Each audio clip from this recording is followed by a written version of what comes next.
This video is sponsored by Ram Ram Group of Companies, co-sponsored by Nature House and Bhaiya Ji Silver Coated Ilaichi।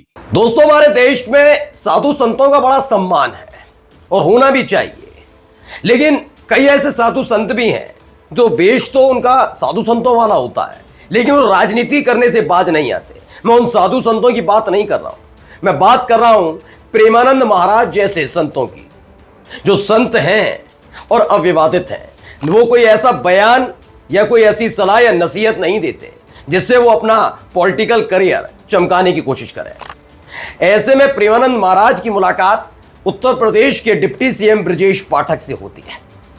अमूमन विराट कोहली, अनुष्का शर्मा, तमाम लोग मिलने जाते हैं, ऐसे ही ब्रजेश पाठक मिलने पहुंचे थे। अब आप सोचिए, प्रेमानंद महाराज ने पहले ही झलक जैसे ही ब्रजेश पाठक की देखी तो उन्होंने क्या सलाह दे डाली जानते हैं? सलाह नंबर 1, लालच करना छोड़ दो, प्रलोभन छोड़ दो। दूसरी सलाह यह दे डाली कि डरो मत, और तीसरा ये कि जो पद है वो आगे और मिलेंगे। यानी कि 3 बड़ी बातें उन्होंने ऐसी कही हैं जिसकी चर्चा पूरे उत्तर प्रदेश में हो रही है। सवाल नंबर ये 1 कि प्रलोभन यानी कि वो लालच किस चीज का कर रहे हैं। दूसरा ये कि प्रेमानंद महाराज ने उनसे क्यों कहा कि डरो मत, वो उनको कौन डरा रहा है, किससे वो डरे हुए हैं। और तीसरा ये कि अगली कौन सी वो कुर्सी है जिसका जिक्र प्रेमानंद महाराज ने कर दिया है। नमस्कार, मैं हूं प्रज्वल गौतम और आप देख रहे हैं खबर चौक। डिप्टी सीएम ब्रजेश पाठक का मैं पहले भी कहता हूं कम ही विवादित रहते हैं। वो पीछे ऐसे नहीं करते राजनीति, बहुत अलग रहकर और संयमित तरीके से और संतुलित तरीके से करते हैं। लेकिन 2024 के लोकसभा चुनाव के बाद जिस तरह के हालात खासकर उत्तर प्रदेश में बीजेपी के बने, वो बता रहा था बगावत चरम पर है। हमने देखा कि ब्रजेश पाठक सीधे सीधे नहीं आए। केशव प्रसाद मौर्य वर्सेस योगी आदित्यनाथ चल रहा था। एक दौर यह भी आया कि केशव प्रसाद मौर्य के खेमे में ब्रजेश पाठक थे। ये तमाम चीजें थी। हाल ही में चर्चा में तब आए ब्रजेश पाठक जब उन्होंने समाजवादी पार्टी के आईटी सेल की तरफ से किए गए एक अशोभनीय ट्वीट पर, पोस्ट पर आपत्ति जताई थी। अखिलेश यादव के साथ उनकी हॉट टॉक चलती रहती है, आरोप प्रत्यारोप होते रहते हैं। लेकिन सबसे हैरानी वाली बात यह थी कि जिस शब्दावली से खुद ब्रजेश पाठक को दिक्कत हो रही थी कि समाजवादी पार्टी के आईटी सेल के ट्विटर हैंडल पर एक आपत्तिजनक पोस्ट किया है, ऐसा ही होल्डिंग बैनर लगा दिए गए लखनऊ में उसी भाषा शैली में अखिलेश यादव के लिए, लेकिन उस पर आपत्ति नहीं जताई। तब भी मैंने कहा था कि वो आपत्तिजनक था, यह भी आपत्तिजनक है, लेकिन ब्रजेश पाठक ने यहीं पर एक गलती कर दी। उन्होंने अपने ही पार्टी के कार्यकर्ता के लताड़ लगाई और थाने पहुंचे। थाने सिर्फ तब पहुंच रहे थे जब समाजवादी पार्टी के आईटी सेल की तरफ से वो बोर्ड लगा, वो ट्वीट किया गया था। अब देखिए, प्रेमानंद महाराज से मुलाकात करने पहुंचे। प्रेमानंद महाराज के बारे में मेरे व्यूअर्स सारे जानते हैं। वो बहुत सरल, सहज और अमूमन वो बातें करते हैं जो इंसानों में दिखता है। जैसे आप देखिए, हमेशा विराट कोहली से जब जाते हैं मिलने, तो विराट कोहली से जब वो आशीर्वाद देते हैं तो वही बातें करते हैं जो विराट कोहली के इर्द गिर्द आपको नजर आती हैं। तो ऐसा क्या था कि ब्रजेश पाठक को देखते ही उन्होंने ये बातें कही। क्या कहा, पहले देखिए।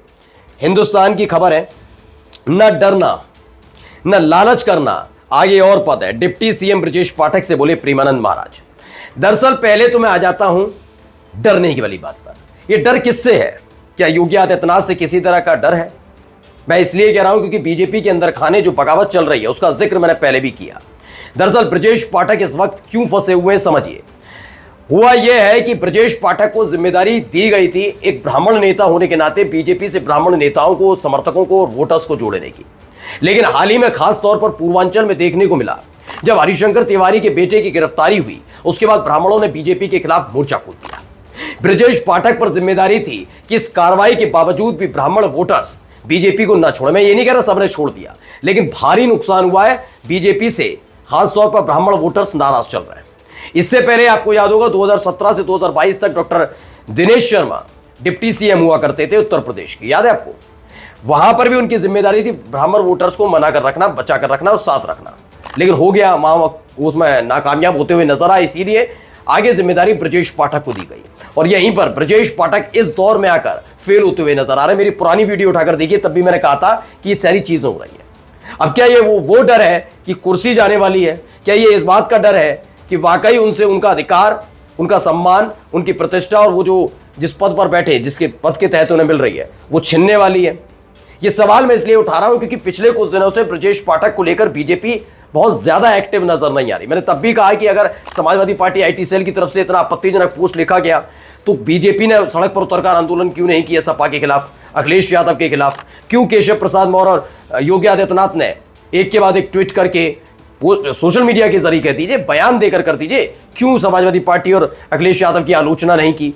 क्यों ब्रजेश पाठक के साथ खड़े नजर नहीं आए? ये तमाम चीजें। चलिए आइए दूसरा लालच, क्या वाकई पद का प्रलोभन डिप्टी सीएम ब्रजेश पाठक को है? ये मैं नहीं कह रहा हूं, प्रेमानंद महाराज अगर सलाह दे रहा, क्योंकि एक जगह खबर होती तो बात अलग थी।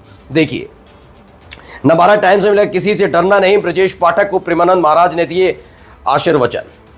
इसके अलावा देखिए दैनिक जागरण ने भी छापा, भय और प्रलोभन छोड़े, यूपी के डिप्टी सीएम ब्रजेश पाठक से बोले संत प्रेमानंद महाराज। यानी डर भी है और प्रलोभन भी है क्या ब्रजेश पाठक को?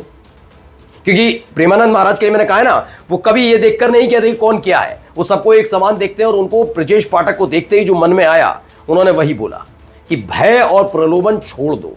क्या ब्रजेश पाठक वाकई कुर्सी जाने की वजह से डरे हुए हैं? क्या उनको कुर्सी का प्रलोभन है? ये जवाब तो खुद ब्रजेश पाठक को ही देना होगा। नमस्कार। New public inter college Lucknow, admission open. For more information call 0522 282232 और 7755 089585।